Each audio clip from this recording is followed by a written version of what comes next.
A'udzu billahi minasyaitonir rajim. Bismillahirrahmanirrahim. Alhamdulillahi rabbil alamin. Wassalatu wassalamu ala asyrafil anbiya'i wal mursalin wa ala alihi wa sahbihi ajma'in. اللهم افتح علينا حكمتك وانشر علينا من خزائن رحمتك يا أرحم الراحمين رب اشرح لي صدري ويسر لي أمري واحلل عقدة من لساني يفقه قولي اللهم فقهنا في الدين وعلمنا تأويل واهدنا إلى صراطك المستقيم صراط الذين أنعمت عليهم من النبيين والصديقين والشهداء والصالحين وحسن أولئك رفيقا يا أرحم الراحمين سبحانك لا علم لنا إلا ما علمتنا إنك أنت العليم الحكيم آمين يا رب العالمين. Assalamualaikum warahmatullahi wabarakatuh. Selamat pagi diucapkan kepada sidang penonton setia rancangan Bual Bicara Agama nombor 1 di Malaysia. Tak lain tak bukan, Tanyalah Ustaz, biar tahu, jangan keliru.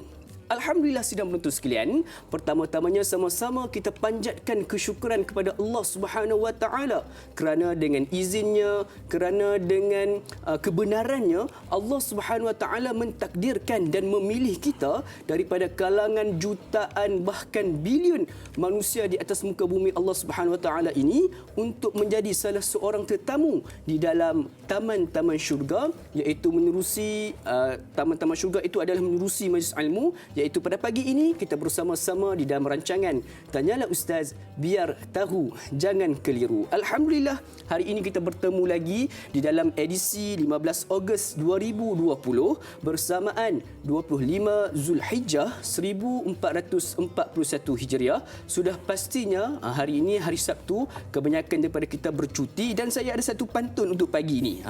Hari Sabtu, hari cuti, anak-anak tersenyum ceria. Kejutlah anak menonton TV. Tanyalah Ustaz, ada ilmunya. Alhamdulillah.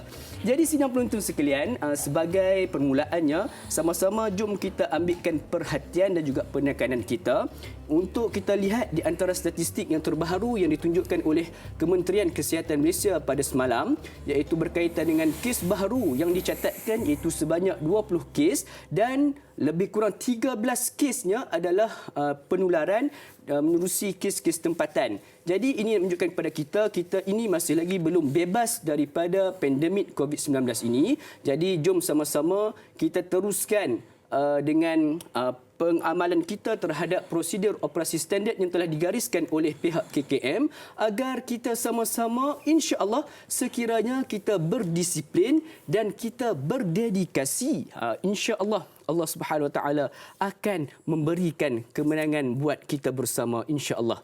Jadi menyebutkan berkaitan dengan dedikasi, ianya berkaitan cukup rapat dengan tajuk yang kita akan sama-sama kupas pada hari ini, iaitu umat dedikasi dalam kurungan Al-Itqan. Apakah yang dimaksudkan dengan dedikasi? Apakah itu Al-Itqan? Apakah perbezaannya di antara Al-Itqan dengan bersungguh-sungguh? Ini semua kita akan cari jawapannya bersama-sama dalam rancangan Tanyalah Ustaz pada pagi ini. Jadi untuk menjawab setiap persoalan yang diajukan oleh sidang penonton kita baik di rumah maupun di media sosial, bersama dengan kita pada pagi ini seorang pendakwah yang cukup tersohor. Banyak kali juga saya bergandingan dengan Al-Fadil Ustaz kita ini, iaitu tak lain tak bukan yang berbahagia Al-Fadil Ustaz Ahmad Husni Abdul Rahman. Assalamualaikum Ustaz. Assalamualaikum warahmatullahi wabarakatuh. Sihat je Ustaz? Alhamdulillah. Alhamdulillah. Biru kita ni dulu. Biru kita sama-sama.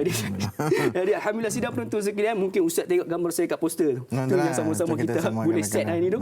Jadi sidang penonton sekalian, seperti biasa ada sebarang persoalan yang ingin diajukan kepada kami berkaitan dengan topik kita pada hari ini, umat dedikasi. Boleh untuk hubungi kami secara terus di talian 03 7726 1603 ataupun boleh meninggalkan pesanan ringkas menerusi aplikasi WhatsApp di talian 011-1233-6480 ataupun boleh terus menerusi laman media sosial rasmi kami di Facebook Tanyalah Ustaz TV3. InsyaAllah soalan-soalan yang menarik, soalan-soalan yang kata anak-anak muda sekarang Ustaz bukan biasa-biasa, kita akan tarik dan kita akan ajukan kepada Al-Fadhil Ustaz kita untuk mendapatkan jawapan bersama insya-Allah. Jadi sebagai permulaannya ni sidang penonton sekalian, kita nak mendengarkan sedikit mukadimah ataupun pendahuluan awal daripada Al-Fadhil Ustaz kita berkaitan dengan tajuk kita pada hari ini, apakah yang dimaksudkan dengan umat dedikasi, Ustaz. Tafadhal mashkur. Baik, terima kasih Da'i. Alhamdulillah. Assalamualaikum warahmatullahi wabarakatuh. Bismillahirrahmanirrahim. Alhamdulillah wassalatu wassalamu ala Rasulillah wa man sara ala nahjihi wastanna bihadihi wa sunnatihi ila yaumiddin wa ba'du. Rabbi shrah li sadri wa yassir li amri wa hlul 'uqdatam min lisani yafqahu qawli. Allahumma la sahla illa ma ja'altahu sahla wa anta taj'alul hazana idza syi'ta sahla.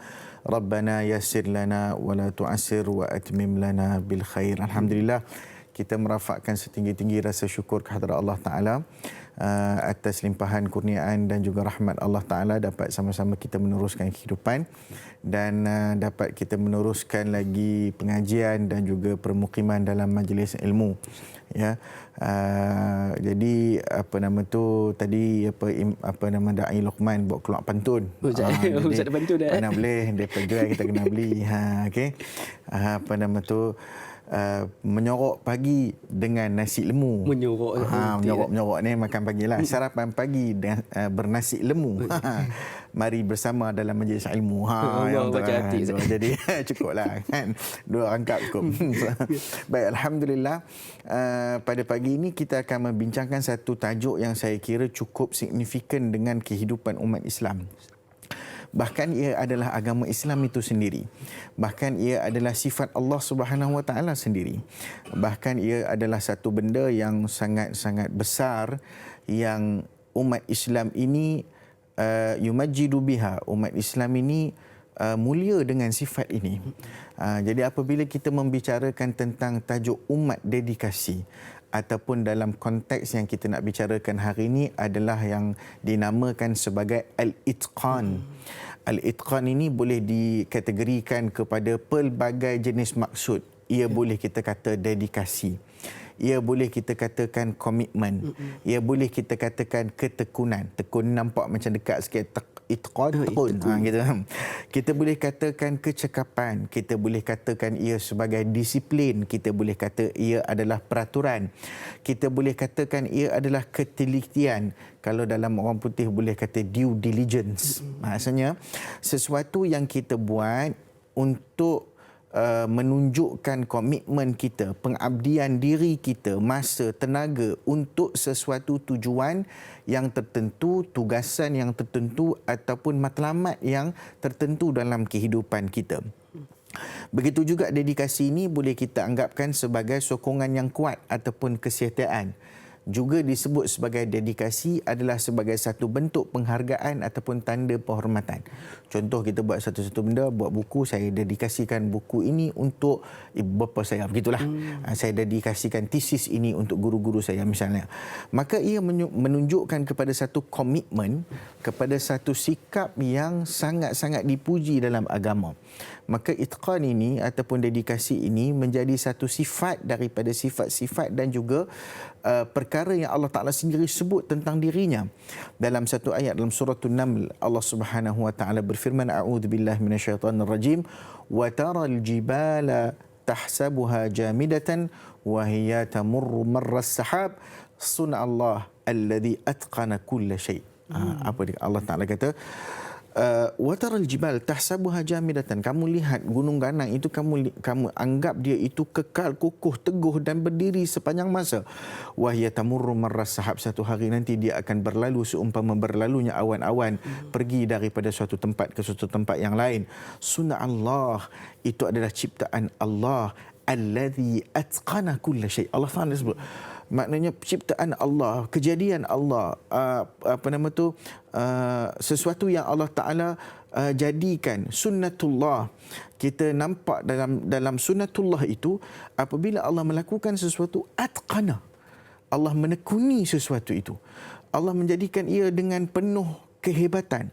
Allah menjadikannya dengan penuh orang kata apa, setiap satu itu terperinci. Kalau dalam bahasa Arab disebut sebagai jaudah. dalam bahasa orang putih disebut sebagai quality, level of quality. Itqan ni kalau nak pergi terjemah kepada mana-mana bahasa, susah untuk kita mendapatkan maksud yang paling tepat dengan perkataan dan juga kehendak daripada itqan tu. Sebab ia merupakan satu level, satu tahapan yang begitu kita katakan sempurna. Bila mana Allah Subhanahu Wa Taala sebut kalimah itqan, atqana fi hayatihi wa fi zamanihi wa fi makanihi wa tabi'atihi wa wadhifatihi wa syakli wa khilqatihi wa kulli syai. Mana Allah Taala menyempurnakan kejadiannya, menyempurnakan waktunya, zamannya, ketika dan saat kejadian tersebut. Begitu juga Allah menyempurnakan tugasan-tugasan, Allah menyempurnakan faedah-faedah, Allah menyempurnakan bentuk. Jadi kalau kita tengok contoh saya bagi satu contoh saja. Allah cipta otak manusia. Otak manusia ni macam mana rupa dia? Dia besar ke? Dia 2-3 kilogram kan? Kepala tak besar mana. Tetapi dia mengandungi contoh 100 bilion neuron. 100 bilion neuron ni dia boleh habis, dia boleh mati, dia boleh hidup balik. Dia boleh mati, dia boleh hidup balik. Dia boleh mati, dia boleh hidup balik. Kemudian kalau susun salur darah otak ni boleh pergi kepada 100,000 batu panjang dah.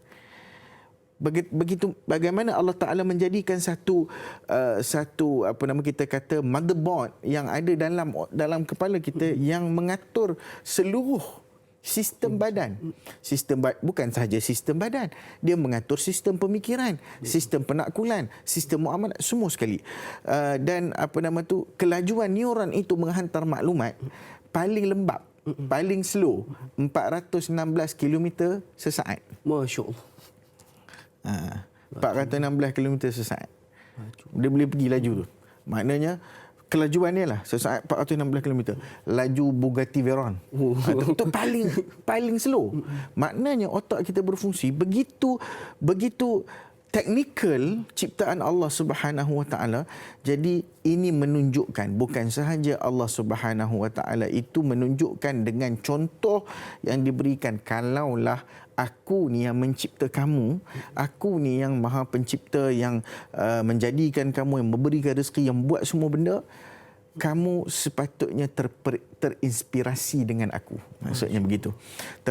Kita sepatutnya terinspirasi dengan kehebatan Allah Subhanahu Wa Taala, dengan bagaimana Allah menjadikan setiap benda dengan penuh teliti, dengan itqan, dengan dedikasi Allah Subhanahu Wa Taala itu sendiri. Allah menunjukkan dari sudut penciptaannya, inna kulla syai'in khalaqnahu biqadar. Sesungguhnya semua benda kami ciptakan ada dia punya takdir, siap dah dia punya ketentuan dia.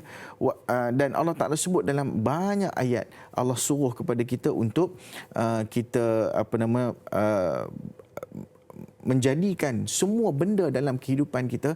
Kalau kita tengok dalam Al-Quran itu sendiri, setiap benda yang merujuk kepada kebaikan, ia pasti akan didetailkan oleh Allah Subhanahu Wa Taala, diperincikan oleh Allah Taala, menunjukkan umat Islam dia dengan itqan, umat Islam dengan itqan ni sepatutnya menjadi darah daging, menjadi isi dengan kuku, menjadi sebati dalam kehidupan kita, dan dia tidak sepatutnya terpisah.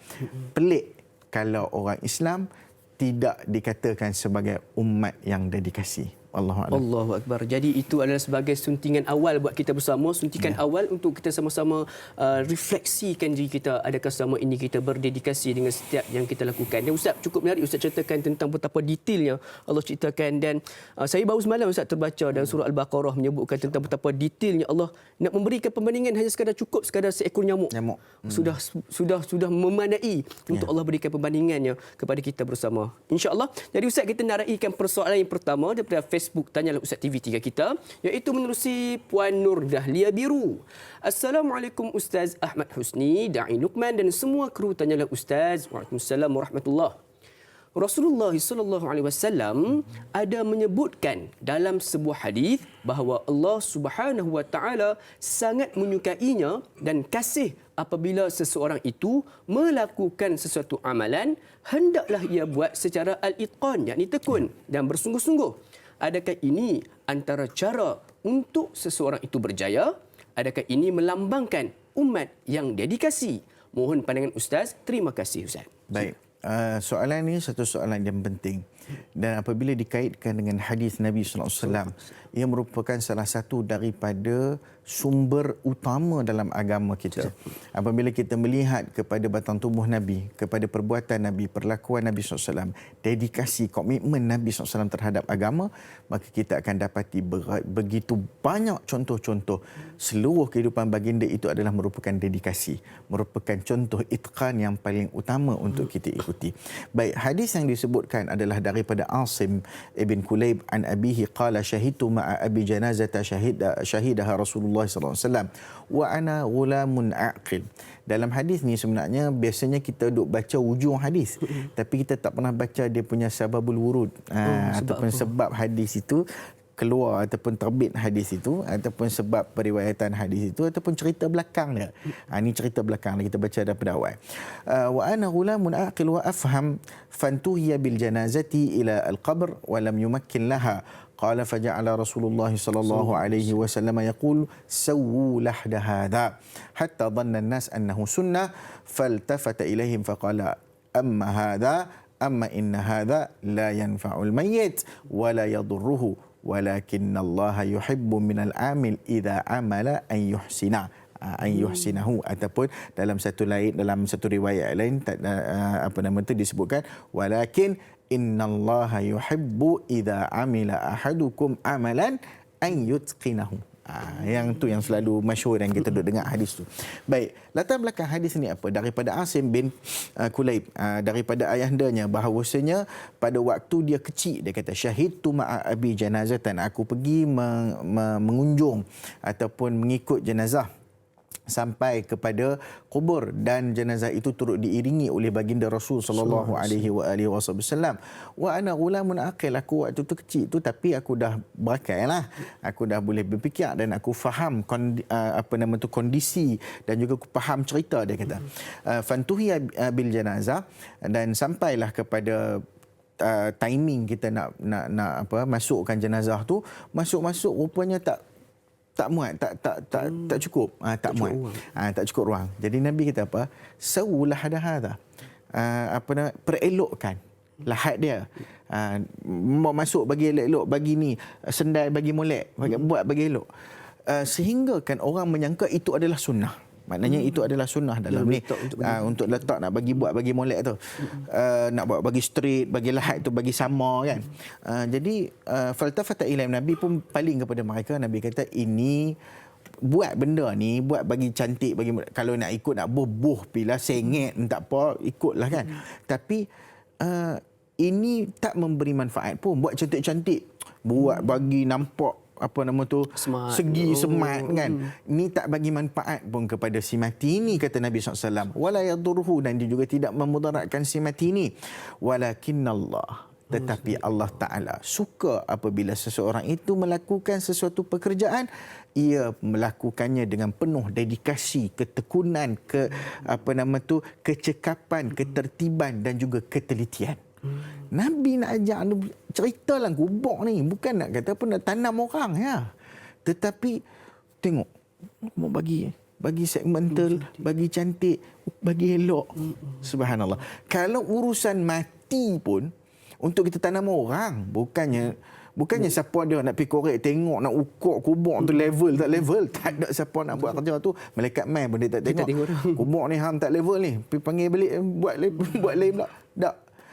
Tak ada siapa, tak ada quantity surveyor, tak ada quality surveyor, tak ada.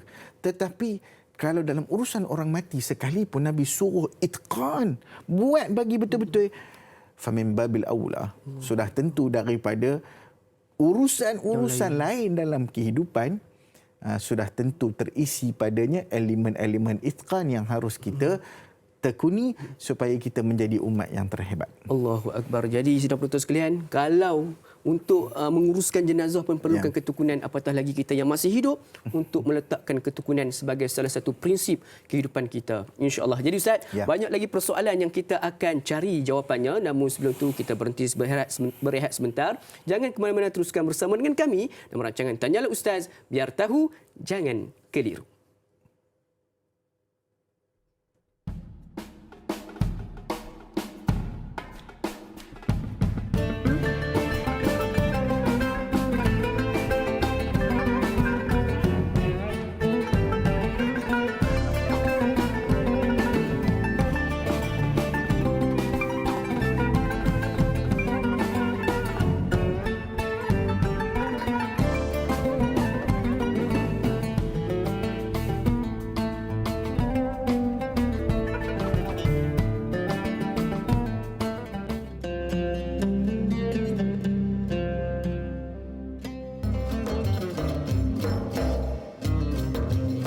Alhamdulillah sedang penonton sekalian, kembali kita bertemu pada pagi ini dalam secara langsung rancangan Bual Bicara terpanjang di Malaysia dalam tempoh 2 jam, iaitu rancangan Tanyalah Ustaz Biar Tahu Jangan Keliru. Jadi sedang penonton sekalian, apalah gunanya rancangan Tanyalah Ustaz bersecara langsung selama 2 jam tetapi kita tidak mengambil inisiatif dan dedikasi kita untuk menyebarkan ilmu yang kita dapat pada pagi ini ke seberapa ramai yang boleh.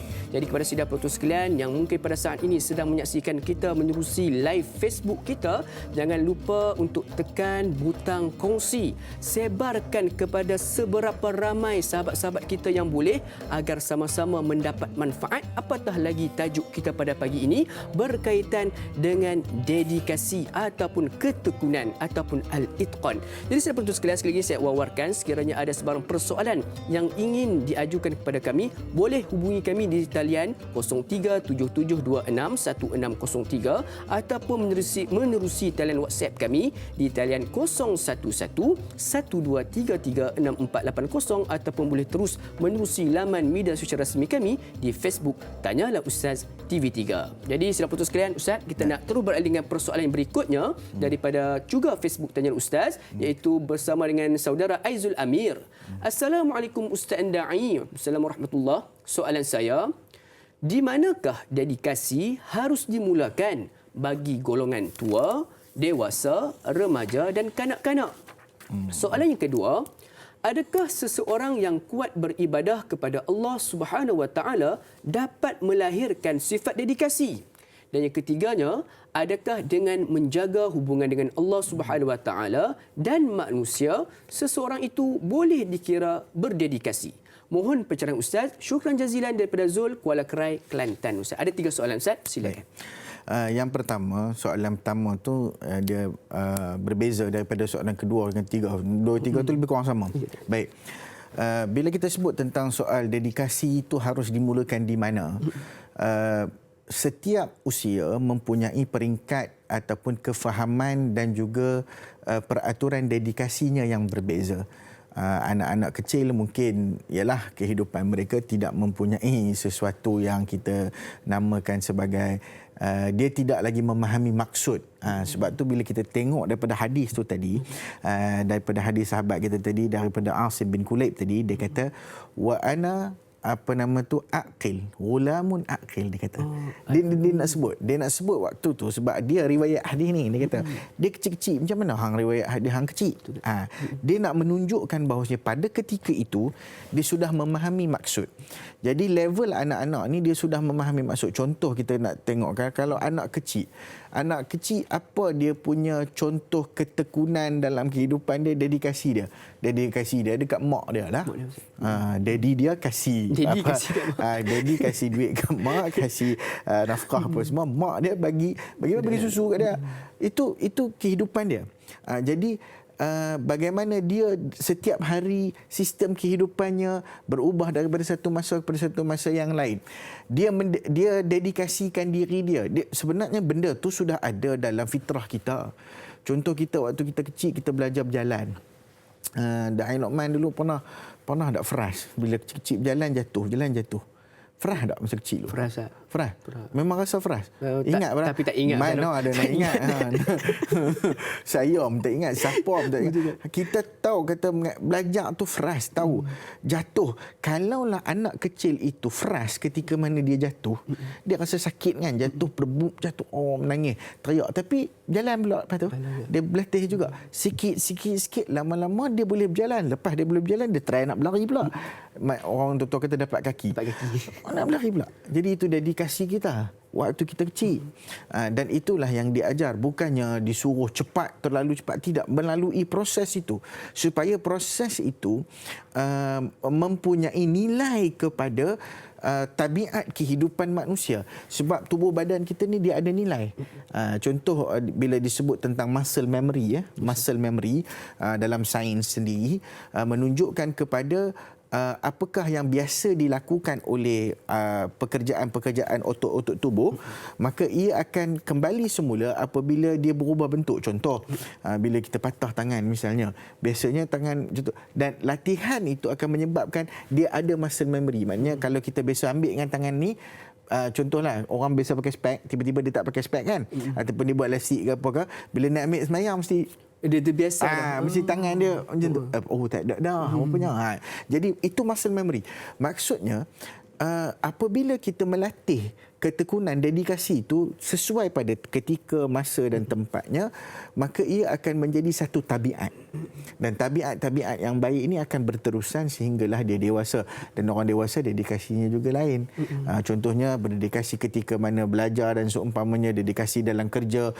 Orang tua ada dedikasinya kepada masa dia, dengan kehidupan dia, dengan apa yang bakal ditinggalkan, dedikasinya terhadap keluarganya, bagaimana dia itu memfokuskan apa sahaja kehidupan akhirnya untuk ditinggalkan kepada keluarganya, bukan untuk dihabiskan untuk dirinya. Maka itu adalah sifat-sifat dedikasi yang berbeza.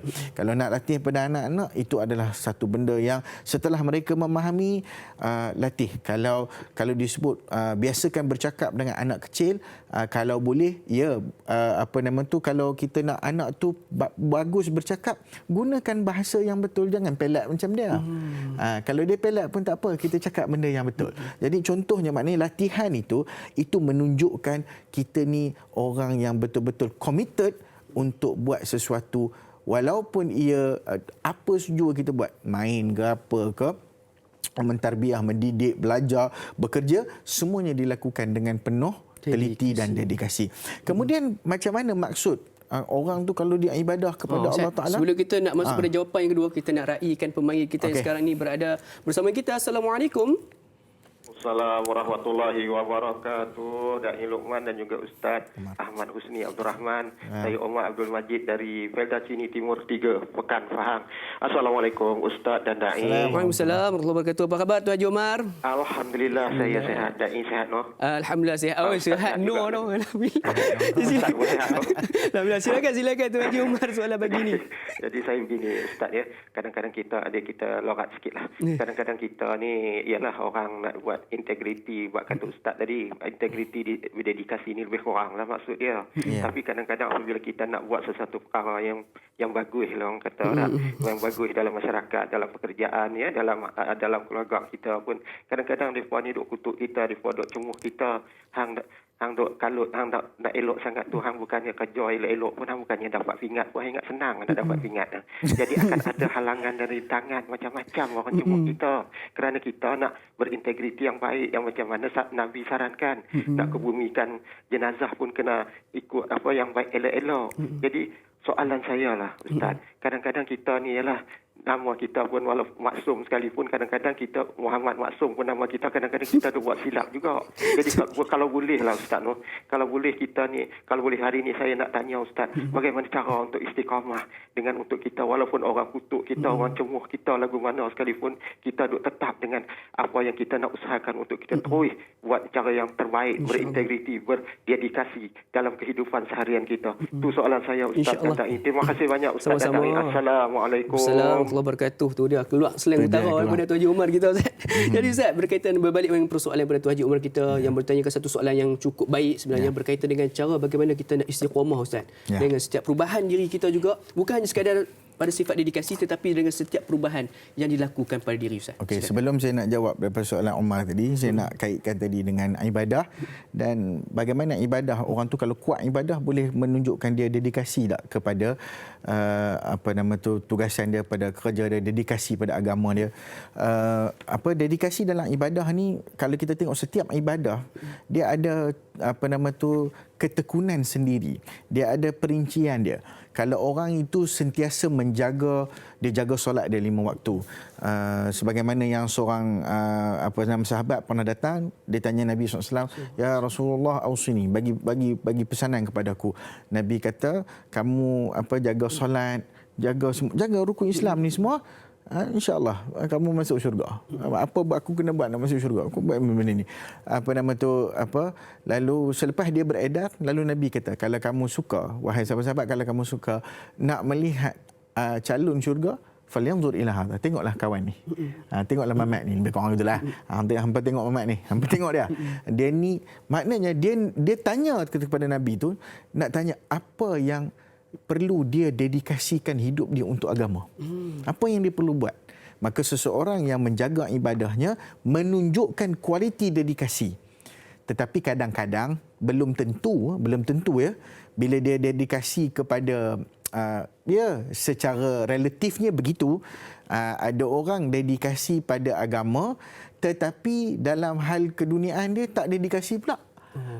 Contoh dia bagus semayang duha cantiknya, tapi kerja dia dia duha 8 rakaat tapi kerja dia tak macam 8 rakaat duha dia. Yang tu tak mau tu. Jadi ada sebenarnya ia bukan semata-mata berkaitan dengan devotion kita kepada agama, tetapi asasnya adalah kefahaman kita terhadap apa maksud dan apa pengertian dedikasi itu. Bagaimana ia mampu mengajar dan membentuk manusia menjadi seorang yang lebih baik. Itu yang harus kita fahami. Kenapa Islam ajar kita berdedikasi ni? Kenapa dalam ibadat begini? Kenapa hikmahnya ibadat itu jadi begitu? Kenapa kalau orang kata, kenapa nak buat sembahyang, tak boleh ke sembahyang ikut suka? Semayang ikut suka lah. Kenapa dalam semayang tak boleh makan, tak boleh minum? Dalam semayang tak boleh nak itu. Kena khusyuk, kena fokus, kena apa? Apa sebab? Dedikasi. Sebab dia setiap benda. Dalam wuduk misalnya, Nabi SAW pernah marah. Tengok orang basuh kaki. Basuh kaki kita. Celup-celup. Nabi kata, wailun lil aqab minan nar. 3 kali Nabi menjerit, wailun lil aqab. Celak neraka wail bagi tumit tak terkena air tu. Maknanya tumit hang tu, ya, bukan dia tumit yang masuk dalam neraka dengan tuan-tuan tumit sekali masuk dalam neraka kan. Maksudnya sempurnakan asbighul wudu' indal makarih. Maknanya Nabi suruh kita buat benda tu. Jadi itulah sebenarnya yang kalau intipati itu difahami, kefahaman agama itu difahami dengan betul, ia sebenarnya boleh melahirkan kefahaman yang betul dalam aspek-aspek yang lain. Tapi kadang-kadang orang belajar tu, orang buat benda tu ikut-ikutan dengan tidak difahami, maka itu bahaya bagi agama dia juga dan juga bagi dunia dia. Baik, itu yang pertama. Yang kedua tadi Omar Abdul Majid tanya, kita nak buat ada benda yang baik, ada pula datang orang duk pelekeh kita, orang duk kutuk kita, orang duk bash kita, orang duk netizen duk bash dan sebagainya. Allah Taala bagi garis panduan dah, ya ayyuhalladzina amanu la yaskhar qaumun min qaumin asa an yakunu khairan minhum wala nisa'un min nisa'in asa an yakunna khairan minhum wala talmizu anfusakum wala tanabazu bil alqab. Allah Taala cerita dah benda ni. Dedikasinya seorang manusia terhadap manusia yang lain, apabila manusia yang lain itu nak buat kebajikan, kamu tak boleh sukhriyah dia, kamu tak boleh istihza dia, kamu tak boleh perli dia, kamu tak boleh nak condemn dia, kamu tak boleh nak komen dia dengan komentar-komentar yang membunuh. Allah ajar itu. Maksudnya dekat sini memang dah jadi budaya. Kalau itulah yang berlaku dalam masyarakat kita, maka masyarakat kita sebenarnya telah terbudaya dengan budaya yang sangat sesat daripada asas-asas agama. Tapi soalannya macam mana kita pula nak teguh dalam keadaan begitu? Kita berpegang dengan apa yang Nabi SAW sebut. Kalau Nabi suruh pegang dengan hadis Nabi itu, Nabi kata abdu alaiha bin nawajis. Taraktu fikum amran, aku tinggalkan kamu Quran dengan sunnah. Kau pegang dengan gigi gerham. Buat betul-betul. Tak kira whatsoever orang datang macam mana, datang pun, ya itulah ujiannya untuk menguji. Kalau emas itu perlu dilebur, dibakar 1000 darjah Celsius untuk menentukan ketulinannya, manusia juga perlu diuji untuk diketahui akan ketulinan imannya, ketulinan dedikasinya. Maka itu adalah sebahagian yang datang dalam pakej untuk kita berdedikasi, walaupun ia pakej tapi ia tidak membenarkan ataupun tidak menjadikan sebab untuk kita pula meremehkan orang lain yang ingin memberikan komitmen atau menunjukkan satu perubahan dalam kehidupan. Allah Alam. Manusia perlu diuji untuk mengenal pasti ketulinan di mana seorang ustaz. Dan mudah-mudahan banyak persoalan yang diajukan oleh sahabat kita di Facebook dan juga daripada Tuan Haji Omar kita pada pagi ini, insya-Allah. Jadi jom ustaz, kita nak beralih ke persoalan yang berikutnya daripada Facebook kita, iaitu daripada Puan Nur Hayati Ismail. Assalamualaikum Ustaz dan Da'i serta kru Tanyalah Ustaz. Waalaikumsalam warahmatullahi. Bagaimana untuk merangsang dan melaksanakan tanggungjawab yang diamanahkan dengan penuh dedikasi dan bersungguh-sungguh, bukan bekerja sambil lewa dan ambil mudah sekadar melepaskan batuk di tangga? Adakah boleh dikaitkan dengan tabiat atau masalah sikap seseorang itu sendiri? Adakah ianya akan dipersoalkan di akhirat kelak? Mohon perkongsian ilmu dari Ustaz. Terima kasih kepada Kak Yat, Bandar Tasik Puteri, Rawang, Selangor, Ustaz. Silakan Ustaz. Baik. Kalau kita tengok dalam hadis-hadis Nabi, penuh dengan perkara-perkara yang merujuk kepada sesuatu perkara itu bukan kita nak buat apa pun, tak boleh ambil lewa, tak boleh sambil lewa. Contohnya tadi disebutkan satu pepatah Melayu, melepaskan batuk di tangga. Batuk ni orang duk faham, lepas batuk yang tu, bukan yang tu. Yang tu kalau ni hampa jangan lepas kat tangga, hampa jangan lepas kat mana-mana, amalkan amalan yang sihat. SOP kena jaga elok. Batuk kat situ ejaan yang sebenarnya BATOK. Batuk yang merujuk kepada tempurung kelapa yang digunakan sebagai pencedok air sebelum kita masuk ke rumah. Adat Melayu, pencedok air tu orang letak di mana? Dalam tempayan. Kan? Betul tak? Ataupun letak dekat ada tempat gantung dah. Dia gantung dekat tempayan tu kan. Lalu bila kita nak masuk dalam rumah, kita ambil air tu corak, lepas tu kita letak balik tempat dia. Nampak tak? Letak balik tempat dia. Apa yang dimaksudkan melepaskan batuk di tangga adalah bila nak masuk rumah, cedok-cedok ayak, pang. Dia tak buat 10. Apa yang nak diajar oleh pepatah Melayu ini adalah, kamu buat benda tu, walaupun benda tu nampak remeh, nampak kecil, tapi dia punya ketertiban, disiplin itu, itulah menunjukkan kepada kualiti kita. Sedangkan dalam carilah mana ada adat mana Melayu, Cina, adat apa pun, dia ada ketertiban. Kalau Cina nak bagi duit raya ataupun nak salam, dia pun ada dia punya ruling dia. Siapa dia nak kena bagi duit raya? Yang bujang macam mana? Yang ada dia punya ketertiban. Maksudnya dalam apa jua konsep kehidupan. Kalau kita tengok dalam hadis tadi tu pepatah Melayu yang seringkali orang nampak macam yalah buat sambil lewa, tapi orang faham tak apa maksud sambil lewa tu? Maknanya tak peduli. Kita balik rumah, baju kita campak. Contoh kain plekat kita ada Da'i Luqman. Kain plekat kita pakai kain plekat, bila nak buka pagi nak keluar, kita buka, kita pun lepas kain plekat tu. Lepas tu kita keluar daripada lingkaran kain plekat tu, kita masuk dalam bilik mandi, kain plekat tu stay macam tu. Balik rumah, kita masuk balik dalam lingkaran tu, angkat balik kain plekat. Nampak? Dedikasi kita apa? Saya teringat almarhum ayahanda saya. Bila selalu dia ajar kita daripada kecil lah. Bila kamu buat satu, bila ambil benda tu di tempat itu, pulangkan tempat tu balik. Kita ambil pisau satu tempat, ambil tempat tu, pulang di situlah tempatnya. Jangan pergi letak kat tempat lain. Sebab menunjukkan disiplin, tak ada disiplin, tak ada dedikasi kepada apa yang kita buat. Sekecil-kecil benda, sebesar-besar benda. Barulah hidup kita tu ni. Dalam hadis tawadda fa ahsinul wudu, Nabi kata wudu perelokkan. Man ightasala yaumul jumu'ah fa ahsin ghuslah. Maknanya siapa dia yang mandi hari Jumaat, elokkan mandi tu, mandi elok jangan cincai. Idza kafana ahadukum akhahu falyuhsin kafanah. Bila kapan bagi elok. Sebab tu bila kita belajar dalam pengurusan jenazah kan, kapan bagi kemah masuk, bagi kemah cantik kan.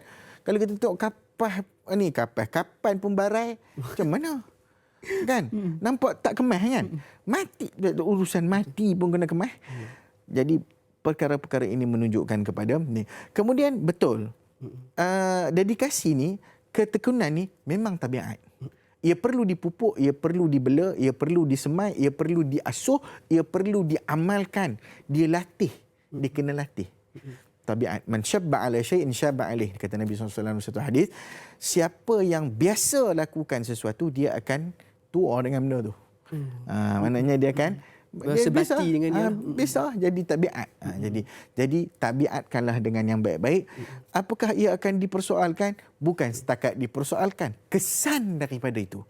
Kalau kita semayang cincai-bancai, kalau kita wuduk cincai-bancai, macam mana? Tidakkah akan dipersoalkan apa yang kamu buat dengan agama kamu? Ya Allah hadiahkan kepada kamu, ya Allah bagi kepada kamu sebagai jalan hidup, ya Allah bagi kepada kamu untuk kamu mentaati Allah, mensyukuri Allah, kamu buat begitu sahaja. Kan? Kalau dalam solat begitu khusyuk, Imam Ghazali kata solat yang tidak khusyuk seumpama orang yang menghadiahkan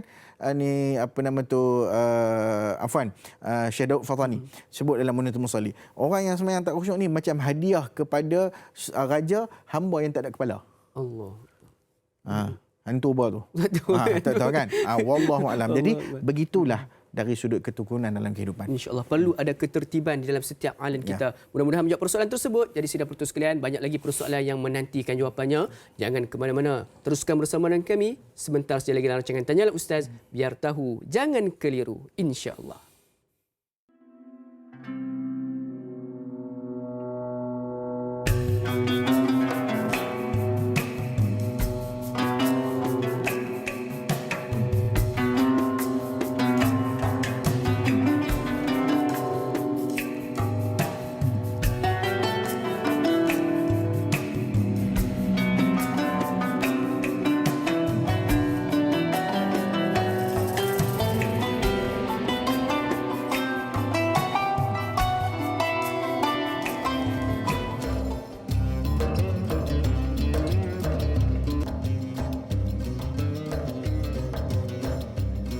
Alhamdulillah sedang penonton sekalian, kembali kita bersama-sama di dalam Taman-Taman Syurga menerusi rancangan Tanyalah Ustaz Biar Tahu Jangan Keliru. Pada pagi ini sama-sama kita membincangkan dan berbual berkaitan dengan topik umat dedikasi ataupun al-itqan. Sudah banyak sebenarnya yang kita pelajari pada Al-Fadhil Ustaz Ahmad Usni kita pada pagi ini berkaitan dengan apakah yang dimaksudkan dedikasi. Sebenarnya banyak yang merangkumi dengan sifat kekhusyukan kita, yang merangkumi dengan sifat disiplin kita dan selama ini. Jadi sekali lagi saya wawarkan kepada anda semua agar kita sama-sama berdedikasi dengan prosedur operasi standard ataupun SOP yang telah pun digariskan oleh Kementerian Kesihatan Malaysia. Mudah-mudahan dengan disiplin yang kita tunjukkan, kita akan berjaya memutuskan rantaian pandemik COVID-19 ini, insya-Allah. Kepada sidang penonton sekalian, ada sebarang persoalan seperti biasa boleh untuk hubungi kami secara terus di talian yang tertera di kaca televisyen sidang penonton sekalian, insya-Allah. Jadi Ustaz, jom kita sama-sama beralih dengan persoalan yang berikutnya menerusi laman media sosial rasmi kami di Facebook Tanyalah Ustaz TV3, iaitu menerusi Kak Sabah. Assalamualaikum warahmatullahi wabarakatuh, Ustaz dan Da'i serta semua kru produksi Tanyalah Ustaz. Waalaikumsalam warahmatullahi. Dalam sebuah organisasi, semua orang mengaku umat yang berdedikasi. Namun apabila terjadi gejala yang tidak sihat seperti masalah rasuah, pecah amanah dan sebagainya, apakah penyumbang utama kepada permasalahan ini? Adakah disebabkan lemahnya iman seseorang itu ataukah kerana tuntutan hidup yang semakin mencabar? Mohon pencerahan Ustaz, terima kasih. Jadi Ustaz nak tanya Ustaz, kalau adakah bermaksud orang yang melakukan maksiat ni dia tidak berdedikasi, Ustaz? Silakan. Sebenarnya kalau kita tengok dari sudut refleksi ataupun retrospektif kepada benda tu, kalau kita reflect balik, dia sebenarnya berdedikasi tapi dedikasi dalam maksiat. Oh, dedikasi juga. dia dedikasi dia terima rasuah. Begitu dedikasi. Sebab apa? Sebab setiap event dia, setiap perbuatan dia, setiap apa, kalau dia nak luluskan projek ke, dia nak buat apa ke, dia nak ambil projek kawan tu ke, dia nak ni, dia tak buat yang tu, dia tak buat yang ni. Orang ni kena ikut peraturan, orang ni tak ikut peraturan. Itu semua tu pasal rasuah. Sebab apa? Sebab dia begitu berdedikasi dalam rasuah. Quote and quote lah ya. Sebenarnya kalimah dedikasi ia tidak digunakan kepada benda yang negatif. Dedikasi ni semua benda yang negatif. Benda yang positif. Benda-benda yang merujuk kepada kebaikan, merujuk kepada ni. Apabila berlaku pecah amanah, itu penafian kepada maksud dedikasi. Sebab bila dia kerja, contoh saya kata, macam mana dia nak katakan dedikasi terhadap tuntutan kerja? Apabila tuntutan kerja, contohnya orang ini datang dengan membawa permohonan, misalnya. Permohonan itu mengikut garis panduan SOP, dah ikut guideline, dah ikut dah semua lengkap dah, maka diuruskanlah mengikut permohonan itu. Kenapa pula mesti ada syarat-syarat yang lain?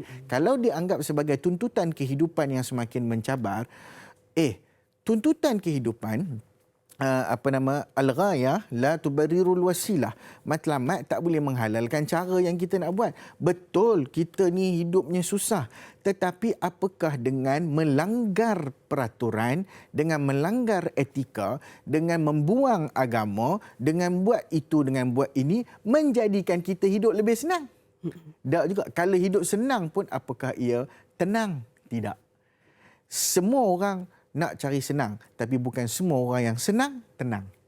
Tetapi orang yang tenang pasti senang.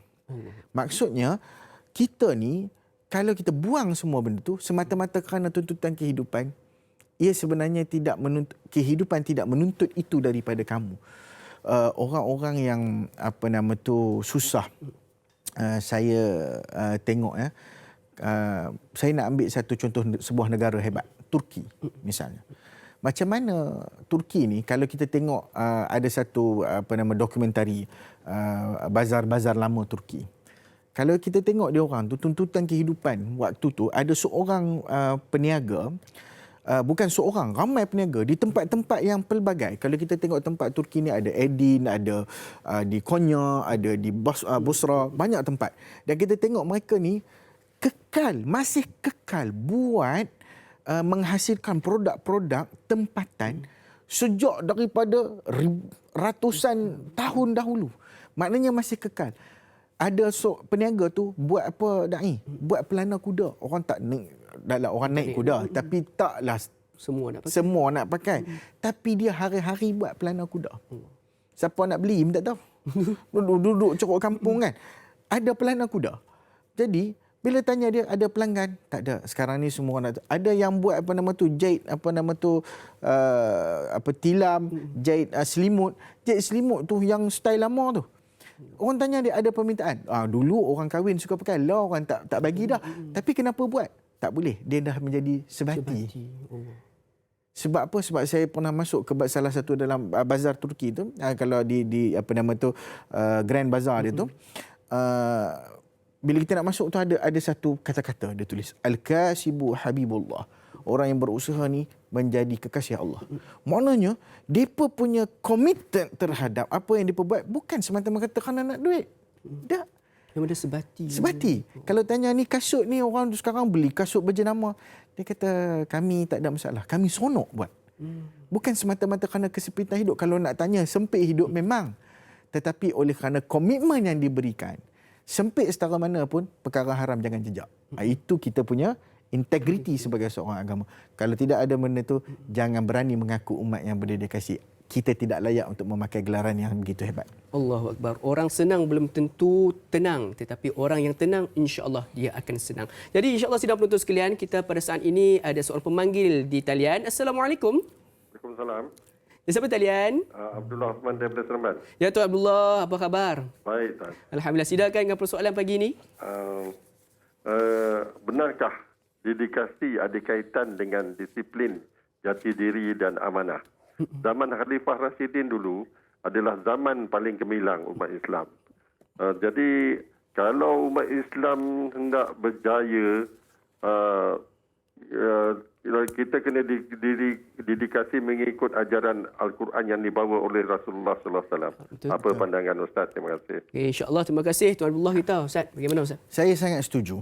Kalau kita tengok sejarah Islam, kalau kita buat satu garis masa sejarah Islam, kita akan melihat betapa gemilangnya Islam tatkala Al-Quran dan Sunnah didaulatkan sebagai tunjang kepada pemerintahan. Memang tengok, perhatilah, buatlah guideline tu. Tengok masalah berlaku kat mana, masalah berlaku bila pemerintah, bila pemimpin meninggalkan dedikasi mereka terhadap Al-Quran dan Sunnah. Hilang. Mereka tidak lagi beramal dengan sikap-sikap yang baik.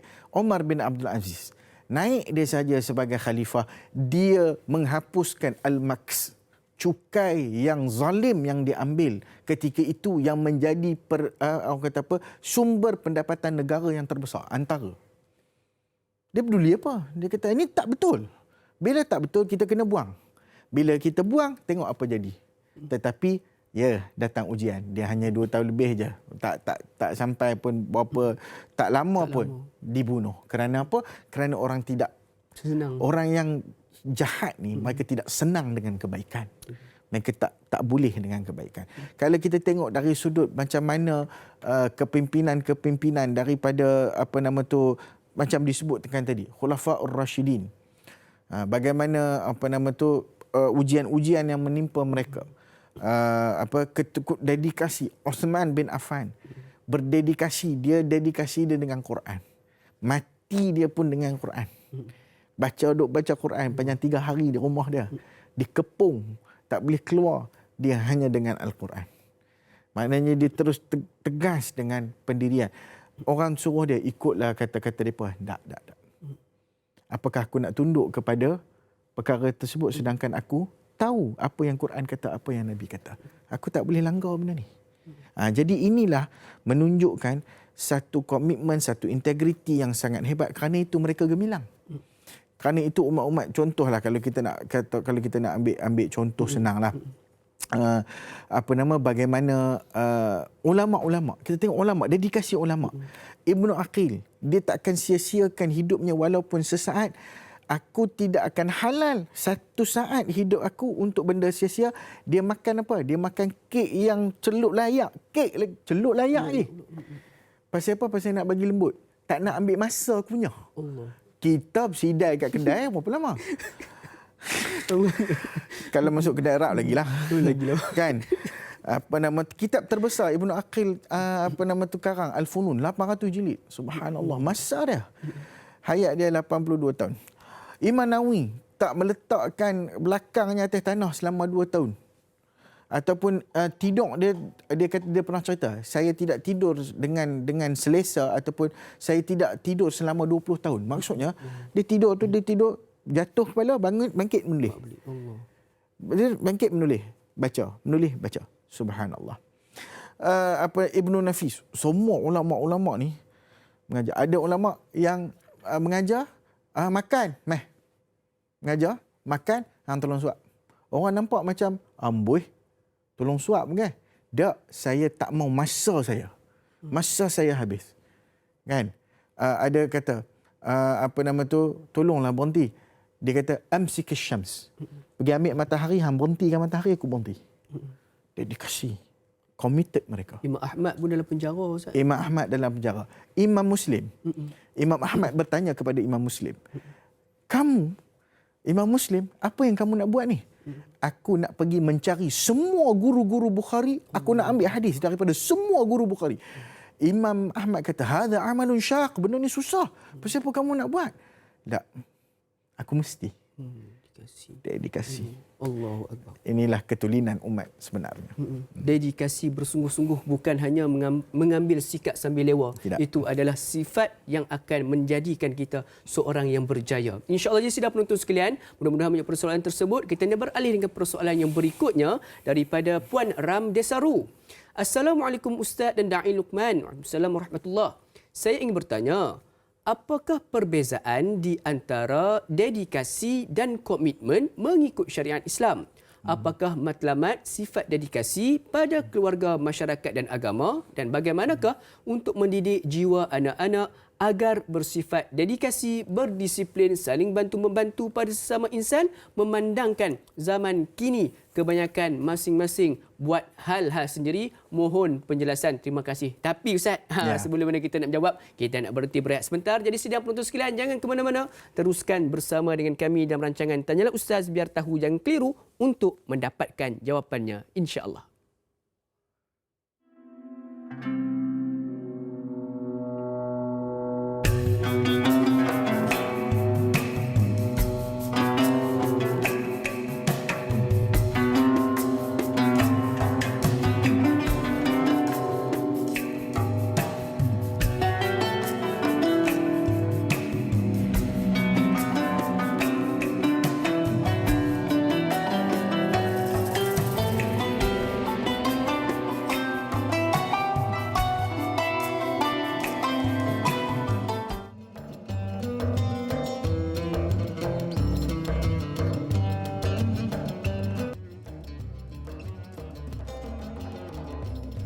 Alhamdulillah, sidang penonton sekalian, kembali kita bertemu di dalam rancangan Tanyalah Ustaz, biar tahu jangan keliru. Alhamdulillah, pejam celik sejam sudah kita bersiaran langsung pada pagi ini. Mudah-mudahan dalam tempoh sejam kita bersama, banyak ilmu-ilmu yang baru yang kita dapat dan juga pastikan apa yang kita dapat berkaitan dengan dedikasi pada hari ini mampu untuk kita sama-sama laksanakan dan semaikan pada diri kita. Mudah-mudahan kita tergolong di dalam golongan orang-orang yang berjaya di sisi Allah Subhanahu Wa Taala. Kepada sidang penonton, sahabat-sahabat serumpun kita yang sedang menyaksikan menerusi live Facebook kita pada pagi ini, sekiranya ada sebarang persoalan yang ingin diajukan, kalau boleh jangan diajukan menerusi komen di live Facebook tersebut, tapi keluar sebentar, pergi ke gambar poster saya dengan Al-Fadhil Ustaz Ahmad Husni kita, boleh untuk bertanyakan soalan di ruangan komentar di bawah gambar poster tersebut. Dan jangan lupa untuk jalankan tanggungjawab anda untuk berkongsi video kita pada pagi ini. Mudah saja, tekan butang kongsi dan mudah-mudahan dengan satu tekanan tersebut, hanya dengan satu tekanan tersebut, kita sudah pun mampu untuk menyebarkan ilmu yang kita dapat pada pagi ini kepada ramai yang boleh di luar sana, insya-Allah. Jadi sidang penonton sekalian, kita berbalik dengan persoalan. Ustaz, sebelum kita berhenti berehat sebentar tadi, kita telah menerima satu soalan pada Puan Ram Desaru yang bertanyakan 3 soalan. Yang pertamanya berkaitan dengan apakah perbezaan di antara dedikasi dan komitmen. Yang keduanya, apakah matlamat sifat dedikasi pada keluarga, masyarakat dan juga agama. Dan yang ketiganya, bagaimana cara untuk kita nak menerapkan nilai-nilai dedikasi terhadap anak-anak, Ustaz. Silakan. Okey, baik. Kalau kita nak cari perbezaan dedikasi, komitmen, ia sebenarnya perkara yang saling berkaitan.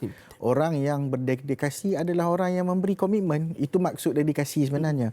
Mungkin berbezalah dari sudut mungkin ada sedikit perbezaan, tetapi mencari perbezaan itu tidaklah memberi kesan apa-apa, kecuali apabila kita memahami orang yang berdedikasi adalah orang yang memang memberikan komitmen terhadap sesuatu. Apabila dia memberikan sepenuh jiwanya terhadap sesuatu perkara, maka dengan itu dia akan terus berdedikasi. Maknanya dia akan tekun.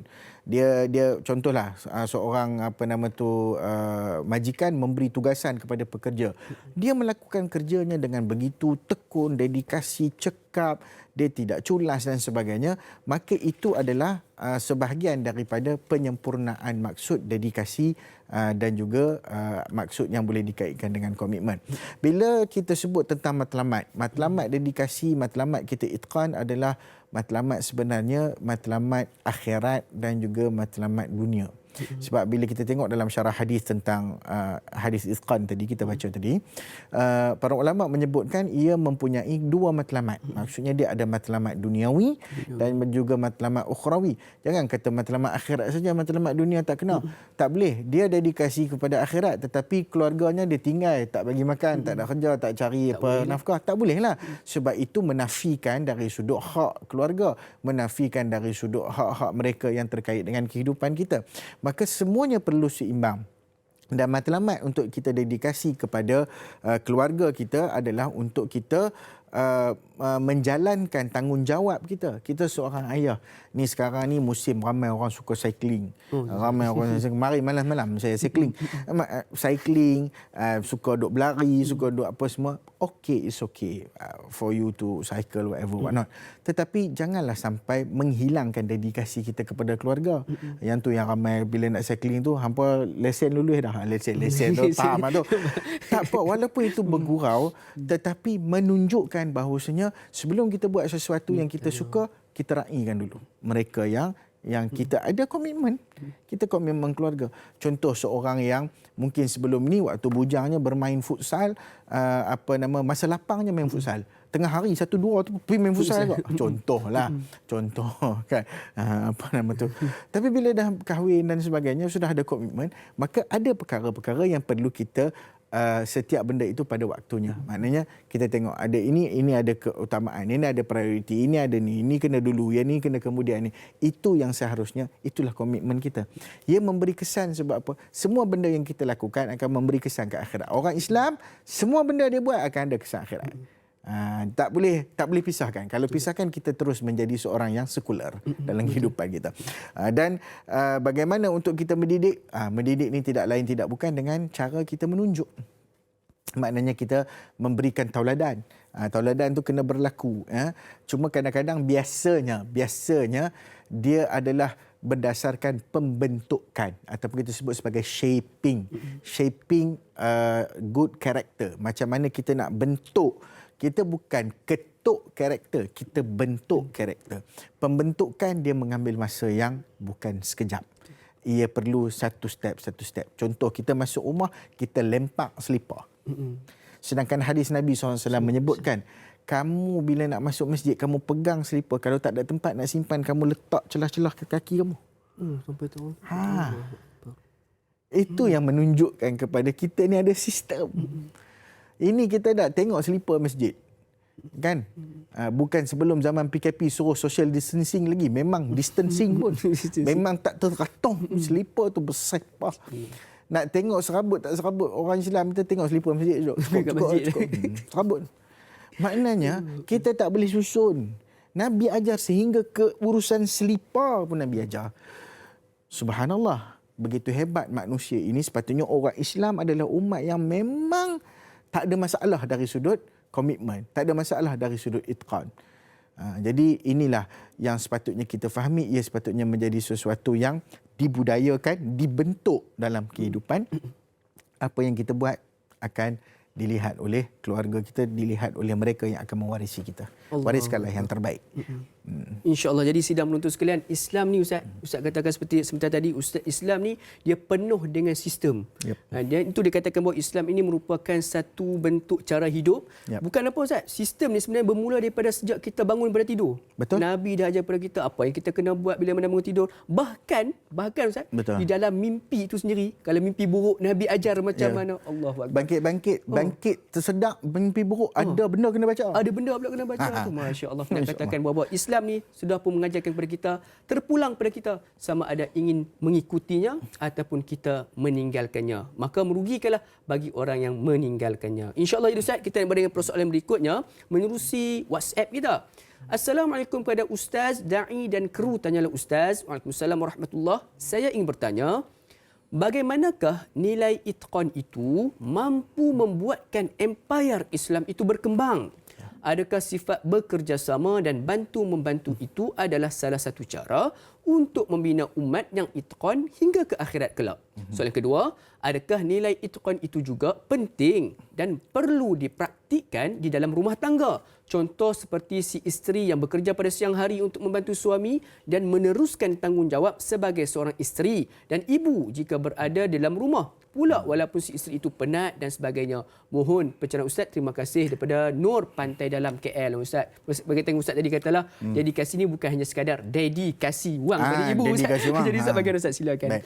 Yang pertama sekali, bila sebut tentang empayar Islam berkembang, satu tulisan yang ditulis oleh Robert Briffords dalam buku dia The Making of Humanity, dia menyebutkan bahawasanya it was the vehicle of Muslim achievements in combining reason and faith, accumulating useful knowledge and creating the experimental method with great perfection. Dia cakap apa?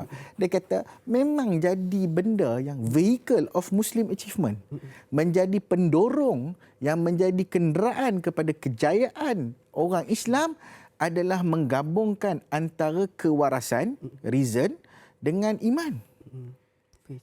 Okey, accumulating useful knowledge, mengasimilasi pendidikan dan juga pengetahuan yang berguna, dan melakukan perujian dengan penuh ketepatan.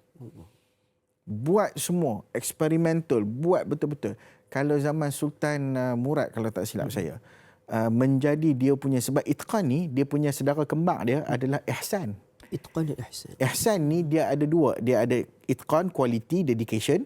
Dia ada ihkam, wisdom. Maksudnya buat dengan, sebab tu Allah Ta'ala sebut hikmah ni 300 tempat dalam Quran. Begitu pentingnya untuk kita buat sesuatu. Sebab tu Allah kata wa ahsinu innallaha yuhibbul muhsinin. Buat benda ihsan. Ihsan ni bukan sekadar ihsan kita dengan Allah Ta'ala, lihat benda tu Allah Ta'ala tengok. Okey, itu maksudnya bila Allah Ta'ala tengok, so kita kena buat betul lah. So apa yang dibuat oleh Sultan Murad tu, wa ahsinu innallaha yuhibbul, jadi dia punya moto kementerian, tagline kementerian. Maksudnya buat betul-betul, bagi betul. Buat jambatan. Kalau tengok orang Iraq dulu di Baghdad tahun 50-an, kalau kita tengok bandar Baghdad, ia adalah bandar moden yang hari ni orang cipta bandar moden dah. Tahun 50-an Baghdad buat dah. Bukan sekadar Baghdad.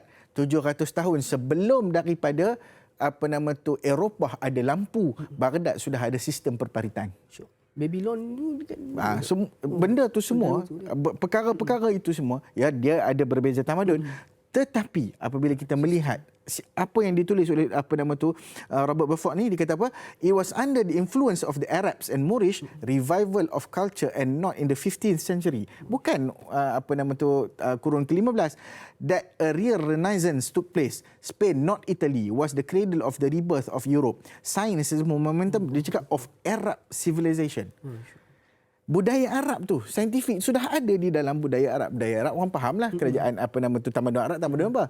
Bukan Mesir. Tamadun Arab adalah tamadun bukan Firaun, tetapi tamadun Arab adalah tamadun Islam. Not until long after Moorish culture has sunk back into darkness, which is a given birth to rising might, disebut tadi, other and manifold influence from the definition of Islam communicated it first glow to European life. Maksudnya Islam memberi kesan, memberi sinar kepada kebangkitan Eropah. Tentu orang Islam. Zaman orang Turki, depa kalau tengok orang Islam dia berkata, telah datang orang yang mandi. Sebab apa? Sebab dia tahu orang Islam yang mandi. Oh, mandi tu. Orang Islam dia bersih. Dan mereka pernah tiru pakaian orang Turki kerana apa? Kagum. Tengok dengan sabar, dengan pakai, dengan cantik, smart. Wanita-wanita Islam pakai. Kalau kita tengok perkembangan fashion yang berlaku pada zaman Eropah, bagaimana baju-baju wanita mereka, kenapa semua kain kembang? Betul, Ustaz. Kenapa semua tutup sampai takat ni? Yang hari ni kita nak buka semua. Kan? Konon-konon kita meniru Barat. Sebenarnya Barat tiru kita. Cuma mereka tak tutup. Sebahagian Barat pun tutup, pakai topi. Nampak? Dia nak tiru orang Islam, dia tak naklah nampak macam tudung. Tapi dia buatlah bentuk lain. Buat sini kembang, sini bawah kembang. Kembang tu. Kan? Pasal apa kembang bawah? Lepas tu buah rangka pula tu. Kan?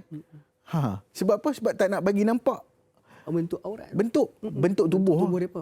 Walaupun kat atas nampaklah.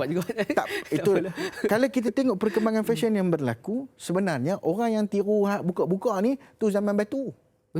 Zaman tak cukup kain. Jadi kita tengok ini ketamadunan. Ini bukti sejarah. Bukti sejarah apabila kita melihat orang Islam menjadi contoh, menjadi ikutan. Dulu orang Islam trend setter, tetapi sekarang trend bukan trend setter lagi. Kita adalah menjadi hamba kepada trend. Itu masalah kita sekarang. Wallahu a'lam. Allah Akbar. Jadi Ustaz, soalan kedua Ustaz, berkaitan dengan isteri Ustaz. Kamu jawab tu komitmen. Komitmen isteri. Hari ni kita melihat suasana masyarakat berubah sehingga isteri kadang-kadang terpaksa menjadi tunjang juga kepada perekonomian keluarga dan sebagainya. Maka ini juga penting untuk kita asimilasi dalam rumah. Kalau isteri menjadi sudah mengambil tugas itu, suamilah yang perlu lebih berkorban untuk menjaga keharmonian dan juga kebahagiaan rumah tangga. Contohnya macam suami, kita tahu komitmen isteri. Suami tolonglah part lain. Part ambil anak sekolah, part siapkan buku anak-anak, part siapkan baju anak-anak, part tolong masak. Tak ada masalah. Benda itu jadi satu benda yang itulah dedikasi. Sebab itu keluarga siapa? Keluarga hang ke keluarga orang lain? Keluarga kita lah. Jadi keluarga kita pun siapa kita nak berkira dalam urusan asyik saya, asyik awak. Tak, ini keluarga siapa? Keluarga kita. So tak apalah asyik saya pun. Okeylah asyik saya, asyik awak. Tapi adalah masa-masanya. Masa kalau dah suami tu ni, isteri yang sekali-sekala yang kuat bekerja, balik sekali-sekala isterilah pula buat. Macam itulah give and take. Kita perlu ada sistem itu untuk memastikan, sebab Allah Ta'ala bagi kita keluarga, itu nikmat, itu rezeki. Jaga keluarga itu dengan dedikasi kita, dengan komitmen kita terhadap keluarga. InsyaAllah. Jadi dedikasi mampu membina sebuah empire dan dedikasi juga mampu menjaga keharmonian rumah tangga. InsyaAllah mudah-mudahan menjawab persoalan tadi. Jom sama-sama kita beralih dengan persoalan berikutnya menerusi aplikasi WhatsApp kita. Assalamualaikum Da'i dan Ustaz serta kru-kru. Waalaikumsalam warahmatullahi. Apabila kita bekerja satu bumbung dengan berbagai-bagai ragam manusia, apa yang saya perhatikan, ada yang benar-benar ikhlas kerja, kreatif, rajin dan kuat kerja tapi tak solat. Ada pula kerja biasa-biasa je tapi sentiasa menjaga solat.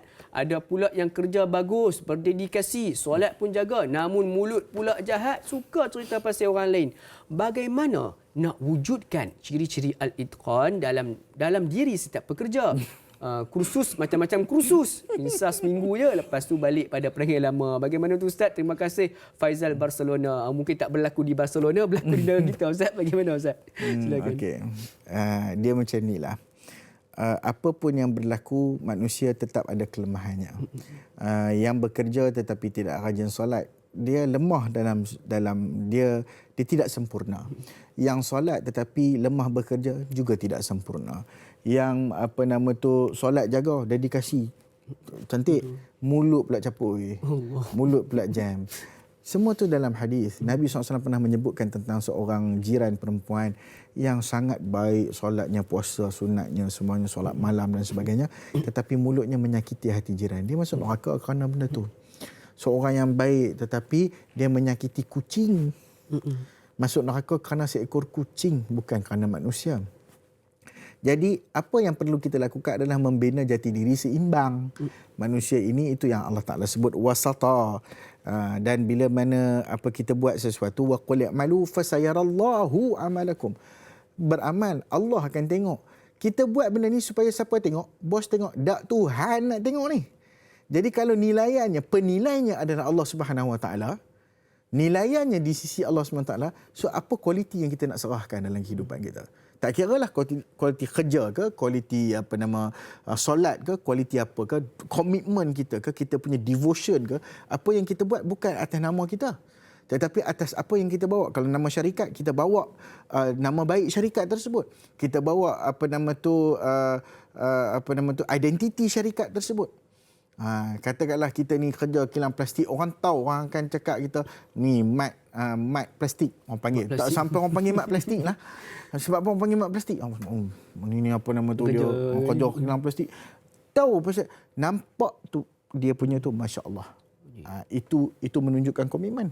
Sehingga orang boleh kata ni, kadang-kadang orang menggelar, gelaran ni ada yang baik ada buruk. Tapi gelaran yang baik tu, contoh saya pernah ada dulu di Ipoh ni, ada terkenal seorang ustaz, nama dia Ustaz Ribut. Ustaz Ribut. Nama dia bukan Ribut, tapi orang panggil dia Ustaz Ribut sebab kerjanya cepat. Cepat.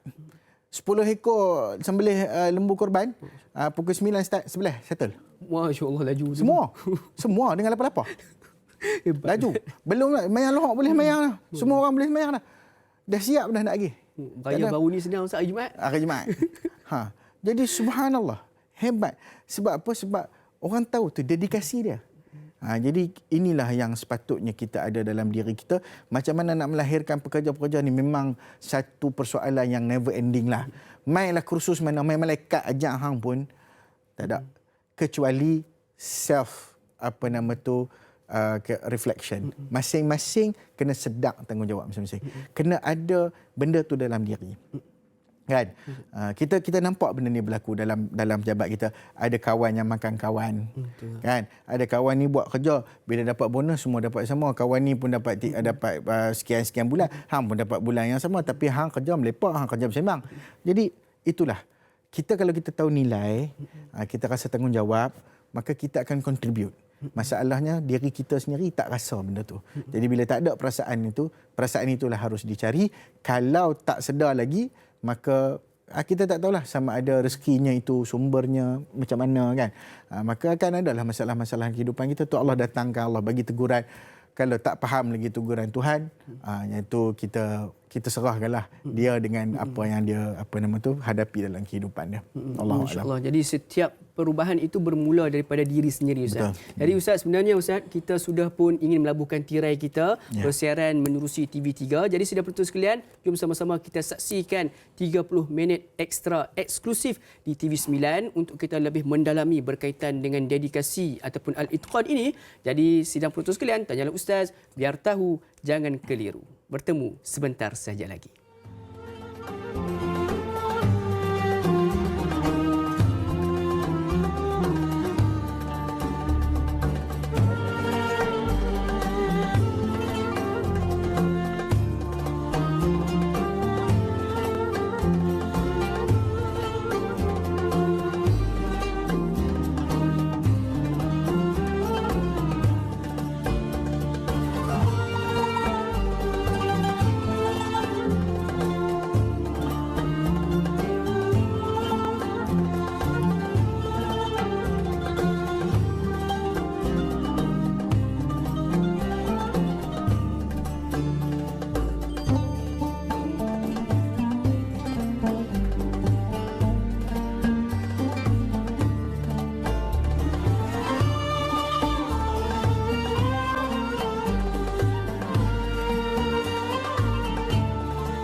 Alhamdulillah sidang penonton sekalian, kembali kita bertemu pada pagi ini di dalam Majlis Ilmu bersama-sama dalam rancangan Tanyalah Ustaz, biar tahu jangan keliru, menerusi TV9 dekat di hati. Alhamdulillah sidang penonton sekalian, kita masih lagi bersama-sama membincangkan topik berkaitan dengan umat dedikasi ataupun Al-Itqan bersama dengan yang berbahagia Al-Fadil Ustaz Ahmad Husni Abdul Rahman kita yang Alhamdulillah sudah sepanjang 1 jam 30 minit kita bersama langsung pada pagi ini. Sudah banyak perkara-perkara yang baharu dan juga banyak persoalan yang telah pun diberikan jawapan oleh Al-Fadil Ustaz kita.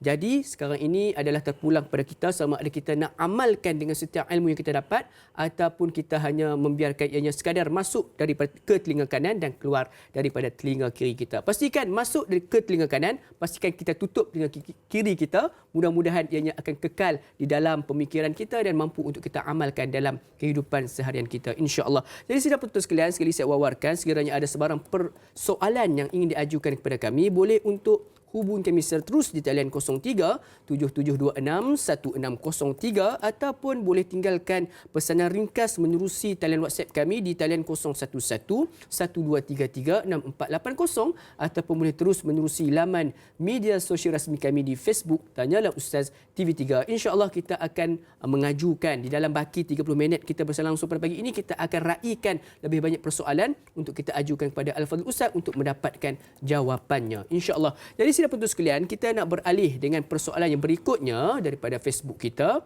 menerusi saudara Abdul Karim Sufian. Assalamualaikum Ustaz Da'i. Waalaikumsalam warahmatullahi.